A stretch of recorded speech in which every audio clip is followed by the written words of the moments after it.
Señor. Gracias porque tú has llenado su vida con tu presencia, la has llenado con tu palabra. Y hoy te clamamos, Señor, que nos hables. Háblanos directamente, Señor, y que esta palabra penetre y separe entre lo precioso y lo vil, y que podamos ser libres, podamos ser sanados y ser restaurados a través de tu palabra. En el nombre de Jesús. Amén. Amén. Muy buenos días para todos. Si escuchan la voz un poquito grave es porque estoy medio resfriado. Es porque está grave. Bueno, Padre, te damos gracias por la palabra del día de hoy.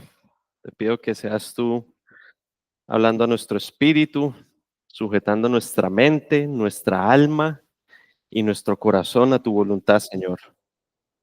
Que venga una revelación especial de tu palabra. En el nombre de Jesús. Amén. Mis amados, muy buenos días. Están radiantes el día de hoy, me alegra verlos. Bueno, la palabra del día de hoy se llama en el tiempo de Dios. Y yo creo que aunque hemos hablado constantemente sobre el tiempo de Dios, siempre se nos olvida un poco esperar el tiempo de Dios. ¿Sí? Creo que una de nuestras principales dificultades como seres humanos es la paciencia. Yo soy uno que el Señor ha estado trabajando bastante en el tema de la paciencia. Justamente esta semana compré un carro y en la parte de atrás llega Esteban y me dice, amor, viene contramarcado, un pececito. Y yo no, ahora sí tengo que trabajar más la paciencia, porque ya viene marcado con el Jesús y el pececito. Y una de las cosas que ustedes conocen es que a veces en la conducción a mí se me va la paciencia. De pronto voy de afán y el de adelante le da por manejar más despacio, o a veces estoy en un semáforo, la persona adelante está dando el celular, uno pita y se demora más en arrancar. Y constantemente nuestra paciencia está siendo trabajada. Los que tienen hijos saben perfectamente lo que es la paciencia, porque muchas veces nosotros queremos que nuestros hijos hagan cosas y ellos se toman su tiempo. Yo a veces le digo a Gabriel, Gabriel, por favor, hijo, vaya a recoger su cuarto. Y él sube las gradas así. Hijo, es para hoy. Gabriel, van dos. Y eso sube esas gradas, pero volando. ¿Por qué? Porque a veces nosotros queremos que todo se haga de inmediato. Y así como lo hacemos en lo cotidiano, muchas veces esperamos que Dios lo haga también a nuestro ritmo. Y entonces cuando Dios no coge el ritmo que nosotros queremos pues que coja, nos empezamos a frustrar, nos empezamos a enojar, porque parte de lo que conlleva la falta de paciencia es el enojo, la ira. Y muchas veces nosotros lo que hacemos es enojarnos con Dios, porque se está demorando más tiempo del que se supone se debería demorar. Entonces, estudiando la palabra, me vinieron unas preguntas que yo quiero que usted se hagan esta mañana. ¿Qué expectativas tenemos de Dios? Cuando usted empezó este peregrinar cristiano, para los que llevan un buen recorrido y para los que llevan poco, de pronto es más fácil eh, cuestionarse esto y es, cuando yo recibí a Cristo en mi corazón, ¿yo qué esperaba? Porque muchos de pronto llegaron a los caminos del Señor porque estaban en una situación crítica a nivel familiar, otros estaban en negocios ilícitos, otros estaban refugiados en vicios, otros tenían problemas de diferentes índoles. Y cuando les comparten sobre Jesús como una alternativa diferente a lo que ya había probado, usted llegó a Cristo ¿con qué idea? ¿Con qué visión? ¿Qué esperaba encontrar? ¿Y qué de lo que usted esperaba encontrar se cumplió?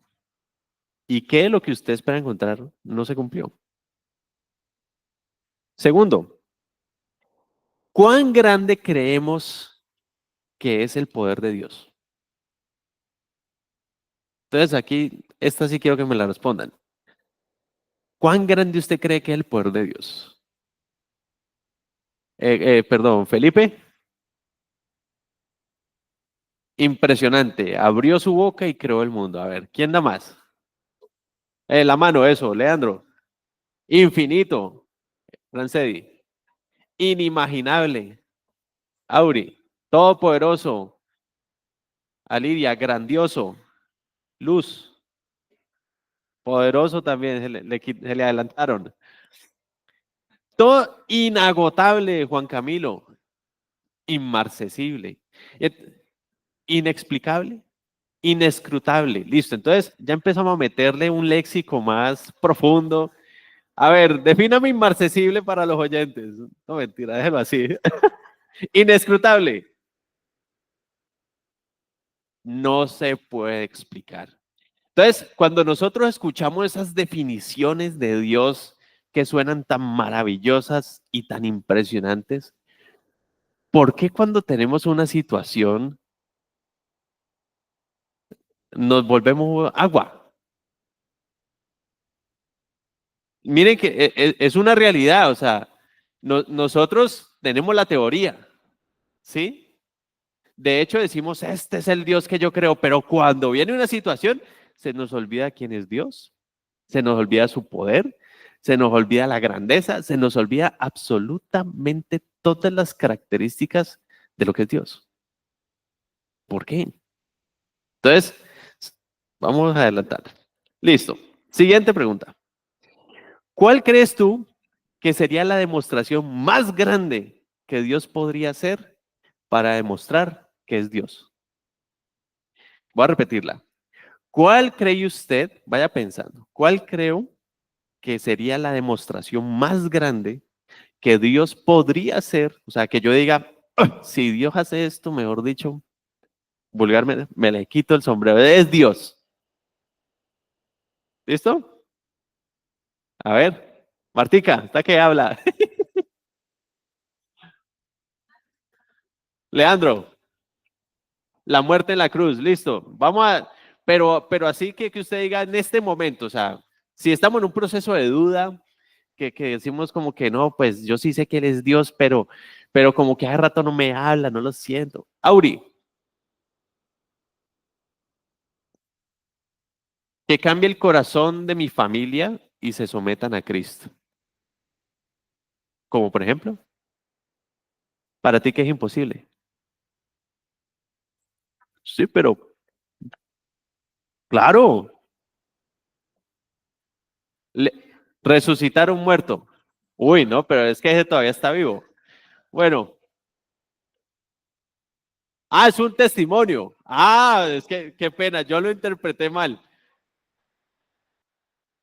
Listo. Entonces, para los amados que están por Zoom o Meet, es Constanza contando un testimonio de que Jaime falleció y el Señor le resucitó en la casa. Qué pena, había malinterpretado. Bueno, resulta bien, se me chispoteó.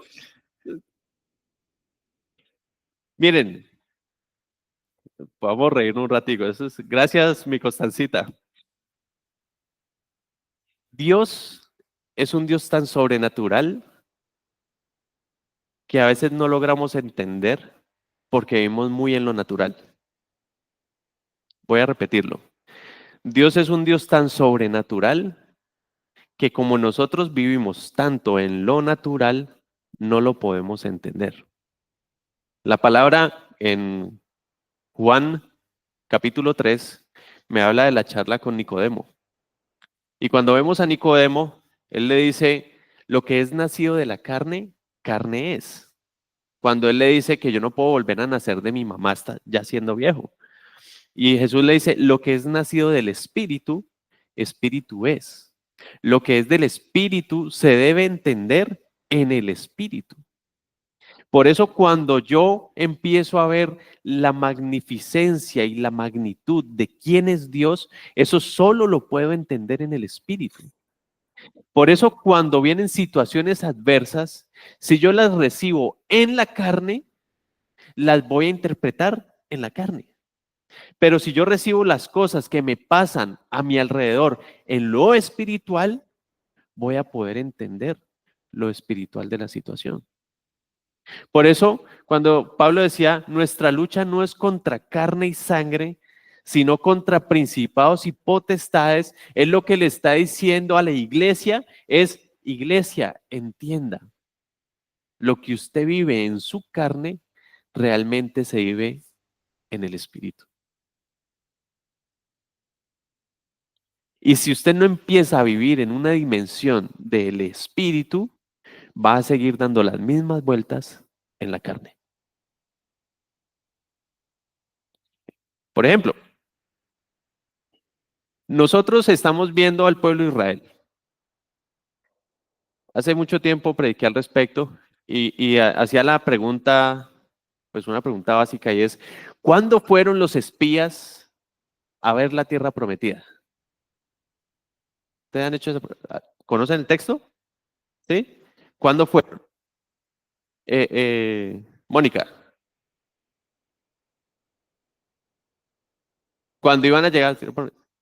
O sea, después del recorrido del desierto, los 40 años, después, listo. Resulta que fue antes.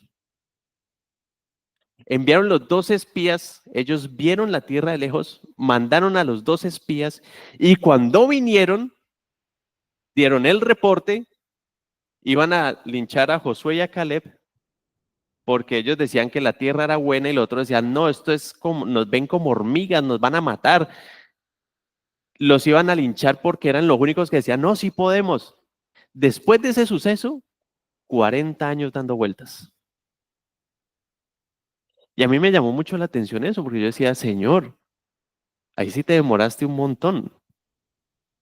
Y resulta que, ¿qué pasa? Que los únicos que vieron lo espiritual fueron Josué y Caleb. Porque en lo espiritual ellos decían, nuestro Dios es mayor. Nuestro Dios nos los entregará en nuestras manos.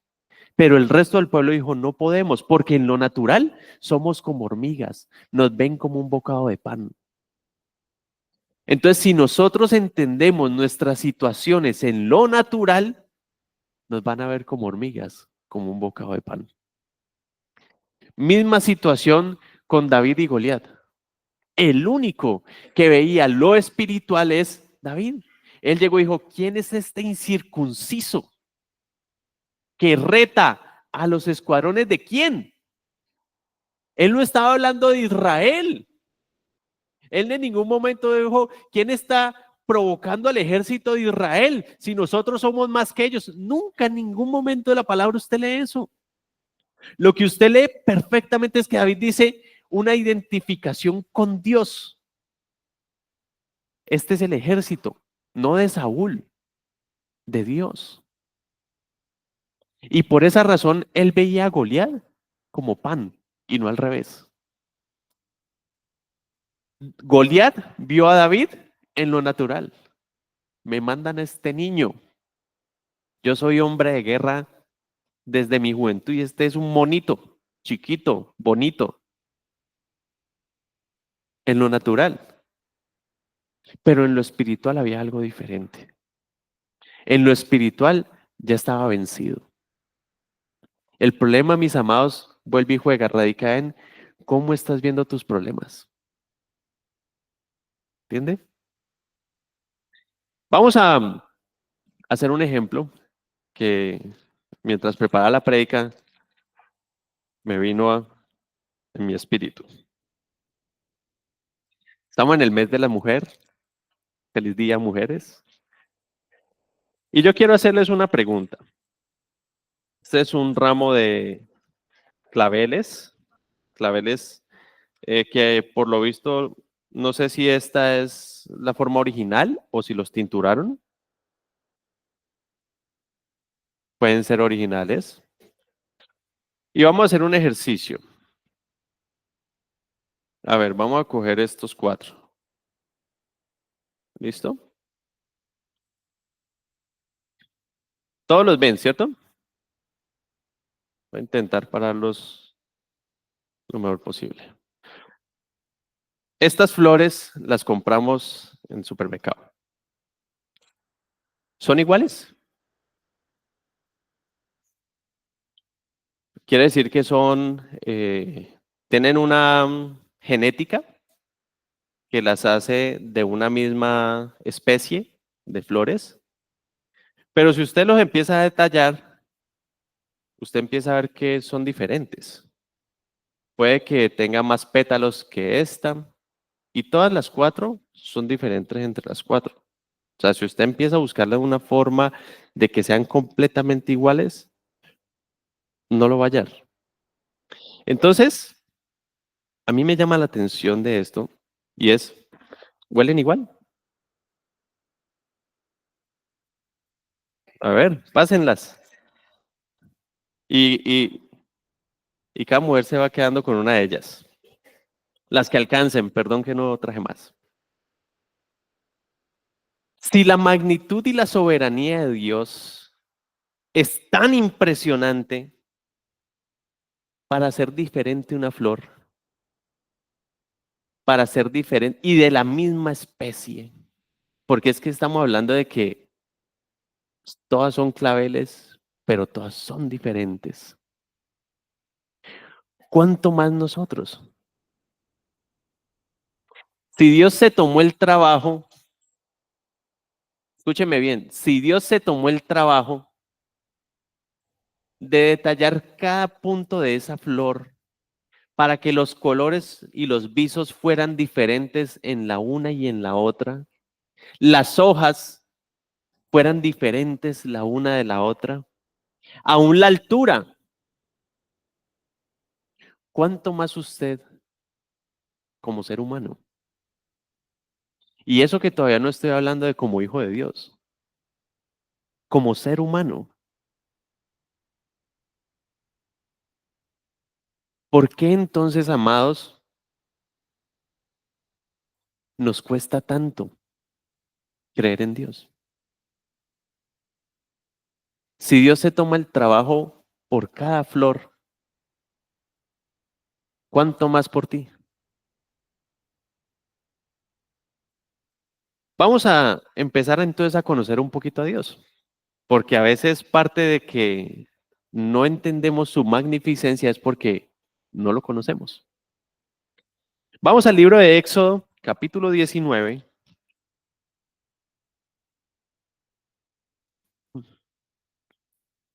versículos del 5 al 9.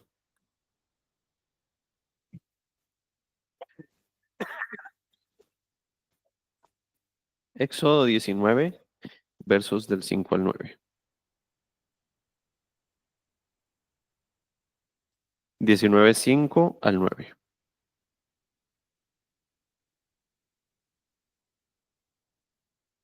Dice así: Ahora pues, si diereis oído a mi voz y guardareis mi pacto, vosotros seréis mi especial tesoro sobre todos los pueblos, porque mía es toda la tierra. Y vosotros me seréis un reino de sacerdotes y gente santa. Estas son las palabras que dirás a los hijos de Israel. Entonces vino Moisés y llamó a los ancianos del pueblo y expuso en presencia de ellos todas estas palabras que Jehová le había mandado. Y todo el pueblo respondió a una y dijeron: todo lo que Jehová ha dicho, haremos. Y Moisés refirió a Jehová las palabras del pueblo. Entonces Jehová dijo a Moisés: he aquí, yo vengo a ti en una nube espesa para que el pueblo oiga mientras yo hablo contigo y también para que te crean para siempre. Y Moisés refirió las palabras del pueblo a Jehová. Entonces aquí el Señor habla de que el pueblo de Israel va a ser, ¿qué? Especial tesoro, ¿cierto? Resulta que esta palabra fue escrita en el libro de Éxodo. ¿Ustedes saben el libro de Éxodo en qué año aproximadamente fue escrito? Muy bien, Pastor Juan Camilo. 1400 años antes de Cristo. Vaya haciéndose la cronología. 1400 años antes de Cristo. Ahora vamos a Malaquías, capítulo 3, Vamos a Malaquías capítulo 3.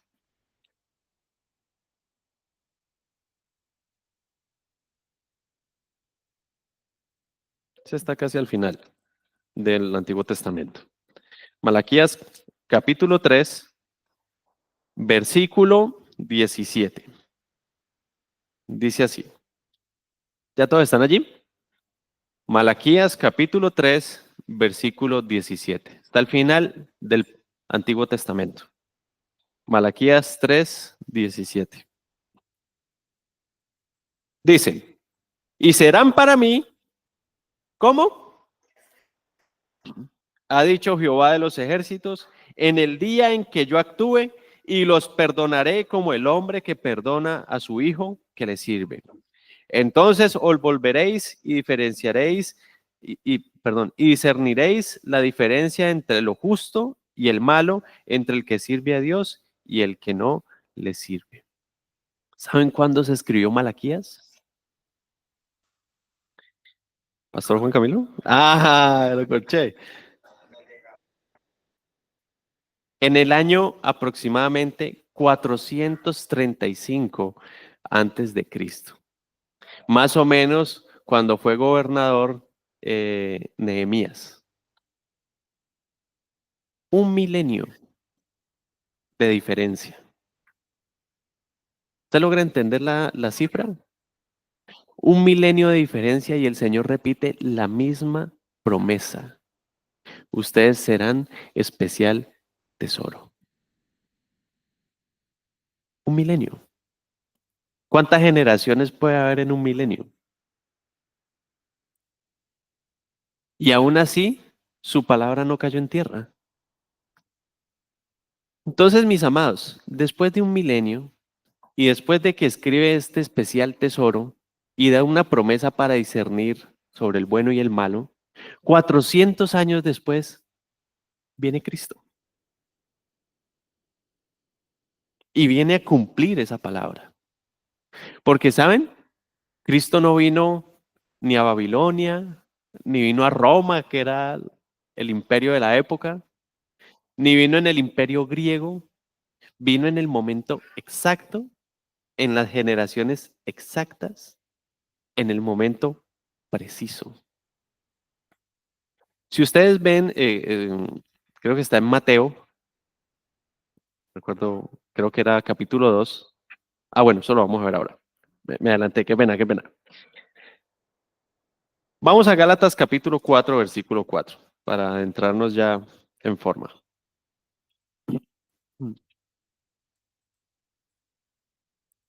Hoy no los voy a regañar, todavía. Gálatas capítulo 4, versículo 4. El otro día dije eso y se me chispoteó. Sí. Gálatas 4, lo invocó, ¿cómo es que dice? Gálatas 4, 4. Pero cuando vino el cumplimiento del tiempo, y yo quiero que subraye este versículo, cuando vino el cumplimiento del tiempo, Dios envió a su Hijo, nacido de mujer y nacido bajo la ley, para que redimiese a los que estaban bajo la ley, a fin de que recibiésemos la adopción de hijos. Miren, si usted empieza a analizar las escrituras desde la perspectiva del tiempo, usted se va a dar cuenta que Dios es un Dios de tiempo y tiempos precisos. De hecho, cuando usted lee el libro de Mateo y empieza las genealogías, usted se da cuenta que las genealogías son perfectas del rey David, de Jesús, o sea, son las cantidades exactas y la medida de los tiempos son exactos. De hecho, de acuerdo a los cálculos que se han hecho del libro de Daniel, se especula que efectivamente Jesús iba a venir en la semana 70. El tiempo es exacto. Si ustedes leen también lo de los magos que vienen de Oriente, dicen, vimos la estrella. Había un tiempo, una promesa, había algo definido. Por eso es que cuando Herodes dice que llama a sus levitas para que estudien la palabra a ver qué dice, se dio cuenta que era el tiempo y que era en Belén. Y por eso es que manda matar a todos los niños menores de 2 años, porque sabía, de acuerdo a lo que estudió, que tendría que tener más o menos entre 1 y 2 años. ¿Por qué? Porque Dios es un Dios de tiempos. Y si el tiempo que tú esperas recibir no ha llegado, ¿es por qué? No es el tiempo. Sencillo. No es el tiempo. Miren, a mí en lo personal, pues los que saben cómo soy, a mí en lo personal el Señor me ha dado muchas palabras. Ha hablado a través de muchos profetas. Aquí hay gente que me conoce desde que yo vendía helados y tenía 7 años o 6. Y saben y son testigos que casi siempre que iban me hablaban a mí de negocios. Y yo desde los 20, yo, bueno, señor, ¿y para cuándo? ¿Y la plata? Y entonces todo el tiempo era, bueno, señor, y entonces 22. Y yo, ajá, y entonces 26. Listo, yo creo que mi corazón ya está listo, señor. 28. Señor, pero José ya va a cumplir la de José y no. Miren, Dios es perfecto. Si algo yo puedo entender es que gracias a Dios, no ha llegado. Porque Él es el único que conoce mi corazón. Él es el único. Yo me pongo a hacer una retrospectiva hace 5 años, me echo al 3. Yo he cumplido la promesa de 5 años, me echo al 3. Pero Dios es perfecto en sus tiempos, ¿para qué? Para preparar tu corazón. Porque es que si algo no hemos podido entender es que lo que el Señor mira no es la estatura del hombre ni lo aparente. El Señor mira el corazón. Y Él es el único que lo puede escudriñar. El único que lo entiende. El único que lo conoce. Amén. Bueno, ¿qué podemos ver en esto, amados? ¿Cómo podemos creer que Dios se ha olvidado de lo que prometió? Si estamos viendo un Dios que por 1000 años ha mantenido su palabra, que por 400 años la siguió manteniendo y que ahora por 2000 años la sigue manteniendo, ¿cómo podemos creer entonces que no va a cumplir su palabra? Si Él te ha dado una promesa, te aseguro que la va a cumplir. Si Él habló a tu corazón en la intimidad, Él lo va a cumplir. Ahí viene otra vez la pregunta, ¿crees que le va a quedar grande? Bueno, vamos a Eclesiastés capítulo 3 para ir avanzando. Esta es una palabra que muchos conocen, la hemos leído en reiteradas ocasiones, pero a veces como que no la entendemos. Eclesiastés capítulo 3,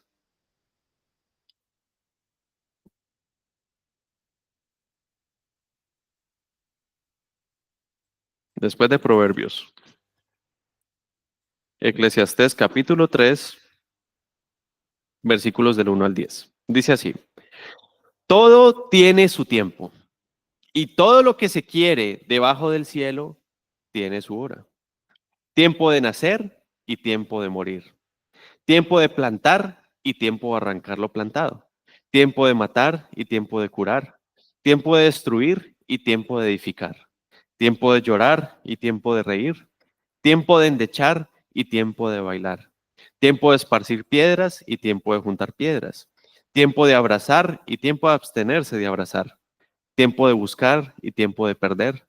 Tiempo de guardar y tiempo de desechar. Tiempo de romper y tiempo de coser.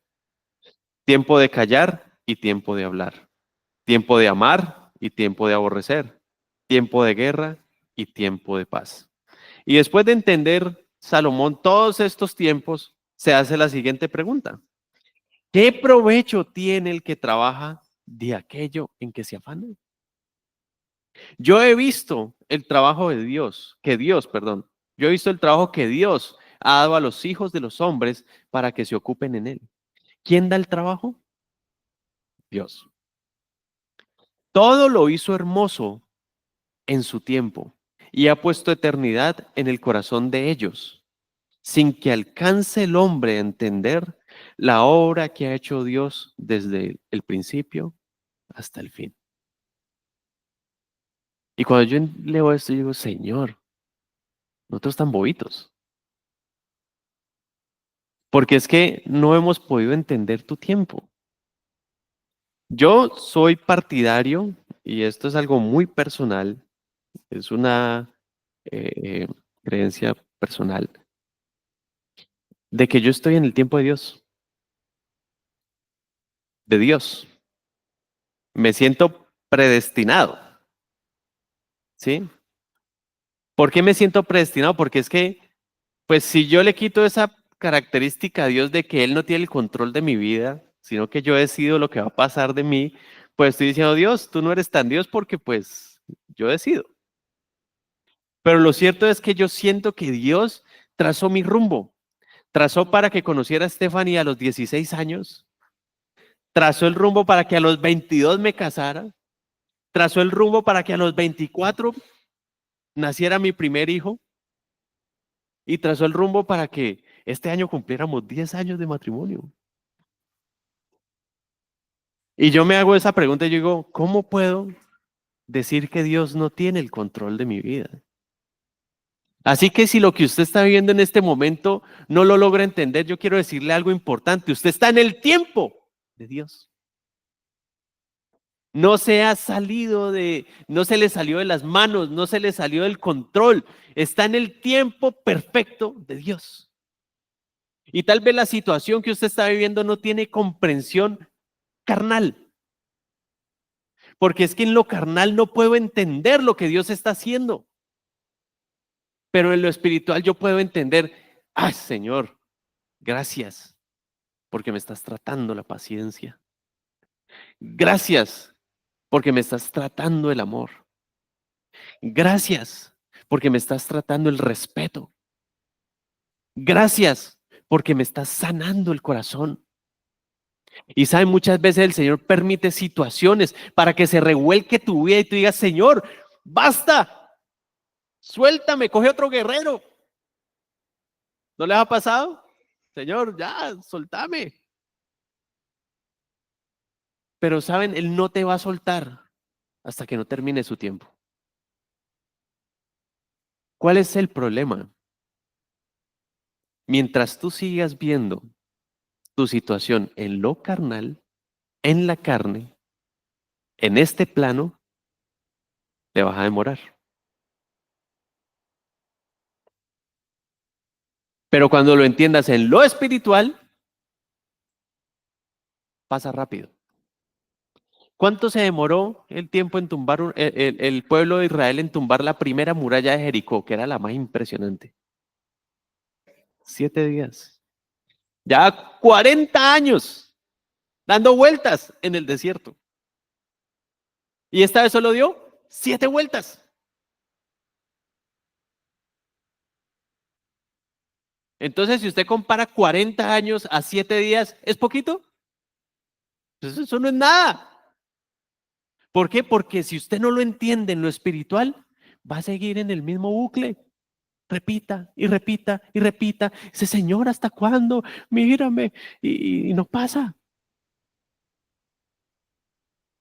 Perdón, ya voy a mermarle. Les prometo que hoy no lo voy a regañar. En la Biblia encontramos 3 tiempos. Ojo pues. El primero, cuando recibimos la palabra.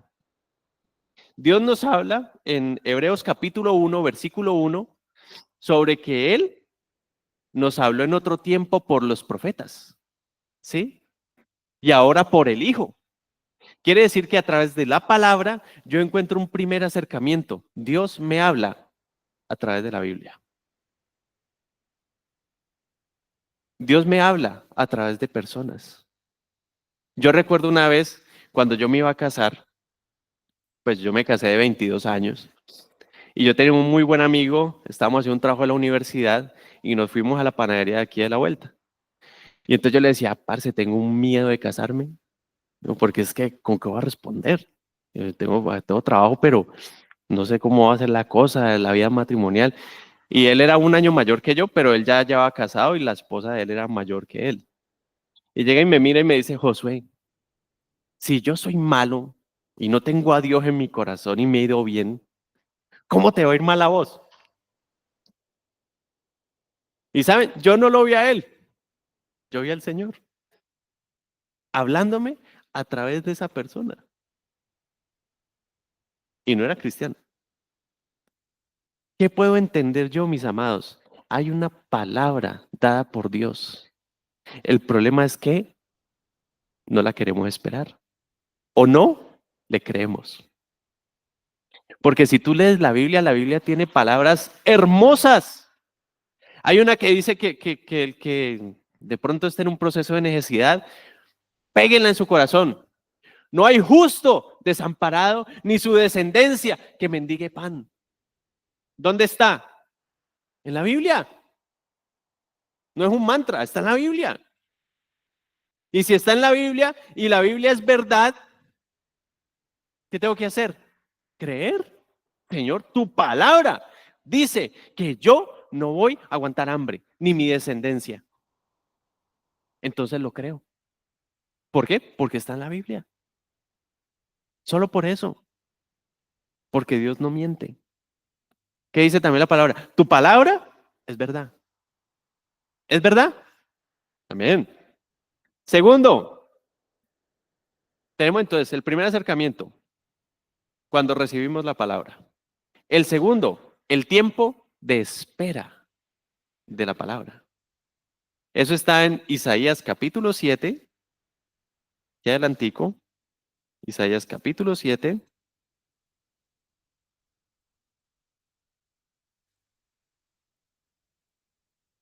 versículo 14, 7:14. Dice, por tanto, el Señor mismo os dará señal. He aquí que la Virgen concebirá y dará a luz un hijo y llamará su nombre Emmanuel. ¿Cuánto tiempo tuvieron que esperar esta palabra el pueblo de Israel?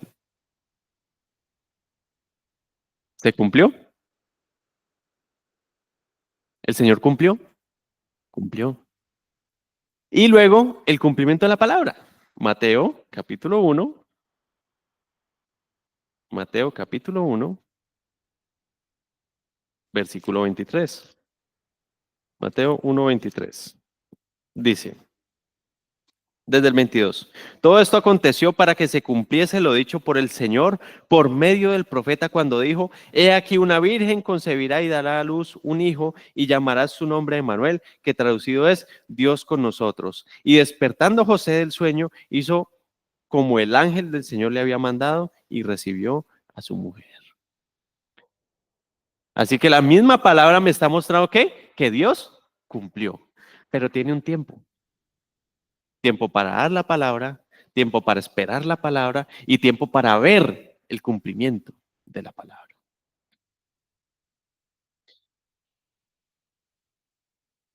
Amén. Bueno, y con esto vamos a terminar porque no me quiero extender y creo que el mensaje ha sido bastante claro.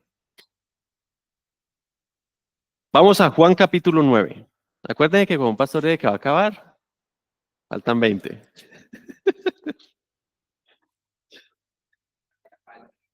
Juan capítulo 9. Vamos a leer todo el capítulo porque, miren, esta es uno de los pasajes que a mí me parecen más brillantes de Juan.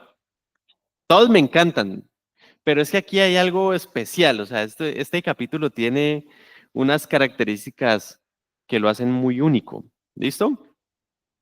Dice, Jesús sana a un ciego de nacimiento. Y a mí me encanta porque la palabra es muy clara en los tiempos, ¿sí? Aquí está especificando que él nació ciego, o sea, de nacimiento. Al pasar Jesús vio a un hombre ciego de nacimiento y le preguntaron sus discípulos, diciendo, Rabí, ¿quién pecó? ¿Este o sus padres para que haya nacido ciego?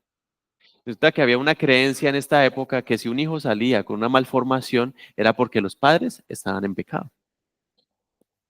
Entonces en el verso 3 respondió Jesús, no es que pecó este ni sus padres, sino para que las obras de Dios se manifiesten en él. Y aquí hay una parte que a mí digo, ¿cómo así, Señor, que vos permitís que una persona nazca ciega, viva aproximadamente unos 15 o 16 años ciego, para después salir con que es que para que se manifieste la gloria de Dios? Vamos a un caso menos extremo. Y es que cuando usted lee que el pueblo de Israel iba a salir de Egipto, dice que el Señor, Dios, endurecía el corazón de Faraón, no el diablo, porque se podría decir el diablo. El diablo se oponía a Dios y Faraón decía, no los dejo ir. Pero no decía, Dios endurecía el corazón para que no los dejara ir. Y luego explica por qué. Para que las maravillas de Dios fueran vistas. Y vinieron las plagas. Lo tenaz es que a raíz de esas plagas, los pueblos lejanos, cuando sabían que venía Israel, dijeron, no, es que vienen con Dios, no, eso nos van, acuerden lo que le hicieron a los a Faraón y a Egipto, que ellos eran potencia en esa época, porque es que se nos olvida las características de quién era Egipto en esa época. Imagínense esclavizar a un pueblo que era casi 3 veces mayor que ellos, que por eso es que les tenían miedo. La Biblia es clara. Entonces, si Dios permite estas durezas, usted no ha entendido por qué el Señor pone personas alrededor suyo duras.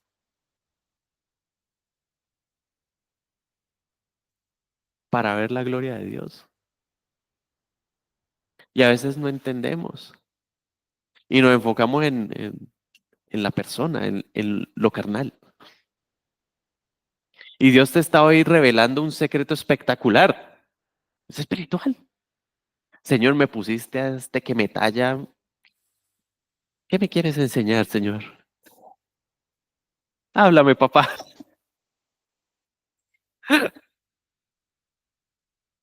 Y a veces nos pone un cónyuge, nos pone a un amigo, nos pone al jefe del trabajo, nos pone un hijo. Y a veces no entendemos. Pero Él está trabajando. Miren, Dios no para de trabajar. No para. Impresionante. Cuando estaba en el proceso de compra del carro, estaba negociando, pues. Y entonces salieron unas cositas en el peritaje y le digo al señor que estaba como intermediario, le dije, mira, salieron estas cosas, pues para no dañarte el precio de tu vehículo ni desmeritarlo, vamos traspaso mitad y mitad. Era como lo justo. Cuando me dice, no, sí, yo creo que sí, déjame pregunta y la señora dice, no, ese es el precio. Les voy a ser sincero, a mí se me revolcó todo. A mí me dio piedra, me cascó el orgullo. Mejor dicho, yo dije, ¿sabe qué? Tenga un carro, mijo, no lo compré y boto esa plata del peritaje. ¿A quién le ha pasado, verdad? ¿Qué? Ah, gracias, vale, gracias. No soy el único. Me cascó el orgullo. Yo dije, pero es que es lo justo. Oh, aquí hay una mascarilla, ¿no? Ahí el rubor. Es lo justo. Y con lo justo, no, es que me cascó el orgullo. O sea, yo ya sé cuál es la realidad. Yo lo puedo disfrazar con, no, pero es que mire, tiene fuguitas de aceite. No, lo real es que me cascó el orgullo. Y le estoy sincero, casi no lo compro. Y me dio piedra. Me enojé. Y entonces Stephanie, amor, vamos. Y yo, no, no quiero salir. Y me fui para el gimnasio y ese día me dieron como a rata en el gimnasio. Para los que no saben, estoy haciendo CrossFit y entonces, horrible. Y yo iba caminando así todo destruido después del ejercicio. Señor, perdóname. Yo debí soltarte esto hace rato. Pues miren, tuve que afligir mi cuerpo para caer en cuenta. Ya aprendí, no lo vuelvo a hacer. ¿Por qué, mis amados? Porque es que es soltar en las manos de Dios y ya. Al día siguiente me llama el Señor, no, mire que se aceptaron, traspaso mitad y mitad. Me amargué para nada. Me cascaron para nada en el gimnasio. El secreto es ese, amados. Nosotros hemos aprendido a llevar cargas que no son nuestras.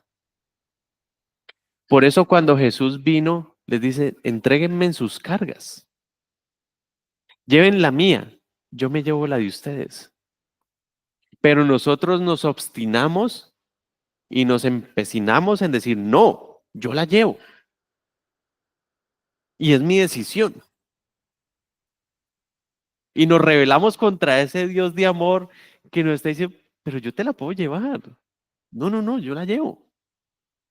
Y cuando nos sentimos fatigados, agotados, debilitados, deprimidos, entonces ahí decimos, Señor, te entrego. ¿Por qué? ¿Por qué me tienes con este peso encima? ¿Por qué no has venido a aliviar mi carga si tu palabra dice que tú te llevas mi carga? Porque así somos.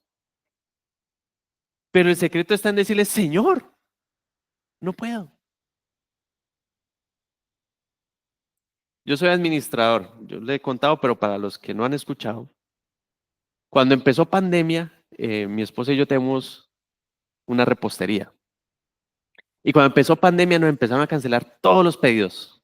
Eso fue así seguiditos. Nos escribía uno y entraba el otro, y entraba el otro, y el otro era devuelva plata, devuelva plata, devuelva plata. Y dije, quebramos. ¿Por qué? Porque uno, pues para el que es emprendedor le toca, sabe que ese es el día. O sea, usted le entra algo y paga acá, paga acá, paga acá, y espera que vuelva a entrar algo y paga acá, paga acá, paga acá, y así se la pasa uno y sobrevive. ¿Y saben? Yo dije, Señor, soy el peor administrador. No tengo- Administrador de profesión, y le dije, Señor, soy el peor administrador, no tengo ahorros para cubrir esta situación.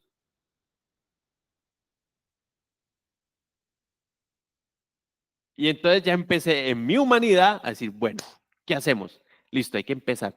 Escribámosle a la inmobiliaria, vamos a entregar el apartamento, nos vamos a ir a la iglesia, vamos a... Y Stephanie, yo no me quiero ir a vivir a la iglesia, nos vamos a ir a la iglesia porque no hay para dónde más pegar. En lo natural. O sea, yo estaba carnal, no se lo voy a negar. Y entonces le escribo a la inmobiliaria y me responden, todavía no ha salido el decreto de emergencia. Yo me dio una piedra y estos desgraciados, que si no tengo para pagar un arriendo, mucho menos para pagar 3 meses de destrata, y eso estaba revolcado, revolcado. Y entonces, Stephanie, amor, descansa. Y entonces yo intentaba entregarle al Señor, pero a la vez estaba como en esa guerra. Entonces un día me estaba bañando y pum, me llegó una idea. Le dije a Esteban, amor, ¿qué opinas si hacemos una torta de 5 porciones con 5 postrecitos, 5 alfajores y lo vendemos así porque como están entre la casa, pues probemos. Sácate una idea que sea de este tamaño y que sea fácil de hacer. Y ese año fue impresionante las ventas que hubo de ese producto. Entonces, ¿cuál es el problema, amados? Y esto es una realidad. Salimos de un hueco y caemos en otro.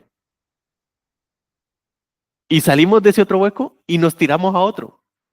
Entonces, es como un video que me vi de una oveja que el pastor llega y la saca y la vieja brinca, brinca y ¡pum! Vuelve y se enchuspa en el mismo hueco. Y es muy chistoso porque la ovejita brinca muy chistoso y vuelve y cae en la misma zanja y la acababan de sacar. Somos iguales. ¿Por qué? Porque se nos olvida lo que Dios ha hecho. ¿Por qué creen que Dios era tan lleno de simbolismos? Hagan un altar aquí, hagan esto acá, hagamos esta fiesta, celebren esta otra fiesta, marquen las puertas, que esto sea para conmemoración. Y usted ve todo lo largo de la Biblia está lleno de celebraciones, que la fiesta de las Pascuas, que la fiesta de los tabernáculos, que la fiesta de las luces, ¿y para qué? Porque todo tiene un significado. La Pascua para recordar lo que Dios hizo en Egipto y es tan tenaz que el día de hoy todavía se conmemora.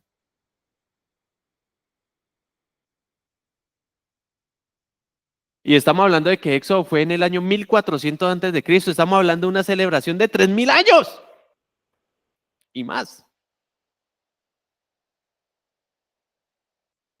No te olvides de lo que Dios ha hecho en tu vida. No te olvides de dónde te sacó Dios. No te olvides de cómo proveyó en ese momento de necesidad. No te olvides de cuando envió a esa persona para proveerte cuando no había. No te olvides de cuando te permitió recibir un abrazo. No te olvides. Porque Dios no te ha dejado, ni te ha desamparado, ni se ha olvidado de ti, ni se ha olvidado de las promesas que ha decretado sobre tu vida. No te olvides. Amén. Así que volviendo a la palabra, el Señor le hace un milagro a este hombre, le echa lodo, pero vamos al verso 13. Llevaron ante los fariseos al que había sido ciego, y era día de reposo cuando Jesús había hecho lodo y le había abierto los ojos. Volvieron pues a preguntarle también los fariseos cómo había recibido la vista. Él les dijo, me puso lodo sobre los ojos y me lavé y veo. Entonces algunos de los fariseos decían, ese hombre no procede de Dios porque no guarda el día de reposo. Otros decían, ¿cómo puede un hombre pecador hacer estas señales? Y había disensión entre ellos. Entonces volvieron a decir al ciego, ¿qué dices tú del que te abrió los ojos? Y él dijo, que es profeta. Pero los judíos no creían que él había sido ciego y que había recibido la vista hasta que llamaron a los padres del que había recibido la vista y les preguntaron diciendo, ¿es este vuestro hijo el que vosotros decís que nació ciego? ¿Cómo pues ve ahora? Sus padres respondieron y les dijeron, sabemos que este es nuestro hijo y que nació ciego, pero cómo vea ahora no lo sabemos. O quién le haya abierto los ojos, nosotros tampoco lo sabemos. Edad tiene, o sea, ya es mayor de edad. Pregúntele. Y esto lo hacían los padres porque sabían que si respondían algo incorrecto, los excomulgaban. Esta era una secta, ellos les tenían miedo. Y era parte del poder religioso de Israel. 22. Esto dijeron sus padres porque tenían miedo de los judíos, por cuanto los judíos ya habían acordado que si alguno confesase que Jesús era el Mesías, fuera expulsado de la sinagoga. Por eso dijeron sus padres, edad tiene, preguntadle a él. Entonces volvieron a llamar al hombre, ahí ya le dice hombre, me está dando una referencia de edad, al hombre que había sido ciego y le dijeron, da gloria a Dios, nosotros sabemos que ese hombre es pecador. Entonces él respondió y dijo, si es pecador, no lo sé. Una cosa sé, que habiendo yo sido ciego, ahora veo. Le volvieron a decir, ¿qué te hizo? ¿Cómo te abrió los ojos? Él les respondió, ya os lo he dicho y no habéis querido oír. ¿Por qué lo queréis oír otra vez? ¿Queréis también vosotros haceros sus discípulos? Ahí ya se vuelve irónico. Y le injuriaron y dijeron, tú eres su discípulo, pero nosotros discípulos de Moisés somos. Nosotros sabemos que Dios ha hablado a Moisés, pero respecto a ese no sabemos de dónde sea. Respondió el hombre y les dijo, pues esto es lo maravilloso. Miren, es una persona que acaba de recibir la vista. Ojo, esto no es un detalle menor. Era ciego, pero recibió la vista. Y les dice, respondió el hombre y les dijo, esto es lo maravilloso, que vosotros no sepáis de dónde sea y a mí me abrió los ojos. Y sabemos que Dios no oye a los pecadores, pero si alguno es temeroso de Dios y hace su voluntad, a ese oye. Desde el principio no se ha oído decir que alguno abriese los ojos a uno que haya nacido ciego. Si éste no viniera de Dios, nada podría hacer. Respondieron y le dijeron, tú naciste del todo en pecado y nos enseñas a nosotros. Y le expulsaron. Oyó Jesús que le habían expulsado y esto es, o sea, es otro nivel. Porque ya Jesús le había hecho el milagro. Y si ustedes ven en las escrituras, muchas veces él decía, "Shh, no diga que yo le hice el milagro, coma callado". Pero a este dice que cuando oyó que le habían expulsado, hallándole le dijo, ¿crees tú en el Hijo de Dios? Y aquí hay una revelación, porque él no se le había revelado a nadie como el Hijo de Dios. Y le dice, respondió él y dijo, ¿quién es, Señor, para que crea en él? Le dijo Jesús, pues le has visto y el que habla contigo, él es. Y le dijo, creo, Señor, y le adoró. Dijo Jesús, para juicio he venido yo a este mundo, para los que no ven, vean, y los que ven, sean cegados. Mis amados, Dios ha quitado nuestra ceguera para que podamos verlo como Él es, para que podamos reconocerlo como nuestro Señor, para que podamos entender que Él es el Hijo de Dios, sobre todo nombre, Rey de reyes, Señor de señores. Nada, absolutamente nada, le queda grande a Dios. Amén. Padre, te damos gracias, Señor, por esta palabra. Te damos gracias porque tú eres un Dios fiel, justo, amoroso y verdadero, Señor. Yo bendigo la vida de mis hermanos, Padre Celestial. Bendigo, Señor, su entrar y su salir. Y yo te pido en esta hora, Padre bueno, que seas tú, Señor, confortando los corazones y las manos caídas. Que seas tú trayendo una revelación, pero también una certeza de que tú harás, de que tú cumplirás, de que tú no te arrepientes de lo que has prometido, Señor. Yo te pido en esta hora, Señor, que nos permitas y nos ayudes a ser pacientes en tu palabra, a ser pacientes para lo que has preparado para nosotros desde antes de la fundación del mundo, Señor. Gracias porque sabemos, Señor, que tú tienes contados nuestros cabellos, porque aún si alimentas a los pájaros, si aún, Señor, vistes las flores con tal esplendor, Señor, aún si haces diferencias entre ellas, cuánto más a nosotros, Señor, que somos tus hijos. Cuánto más a nosotros, Señor. Yo te pido, Padre Celestial, que no nos permitas olvidar de esta verdad, de que tú eres nuestro proveedor, de que tú eres nuestro sustento, de que tú mudas los tiempos y las sazones, Señor. Y yo te pido en esta hora que confortes a aquellos que se sienten débiles en la fe, que se sienten que los olvidaste, que tu silencio se ha hecho profundo y largo. Yo te pido que los confortes, que renueves sus fuerzas, Señor, que tu misericordia los cubra, así como tu espíritu viene y está en nosotros día tras día. Así como tu palabra dice que el pan diario nos lo das hoy, Señor. Yo lo entiendo también en lo espiritual, porque cada día te necesito más.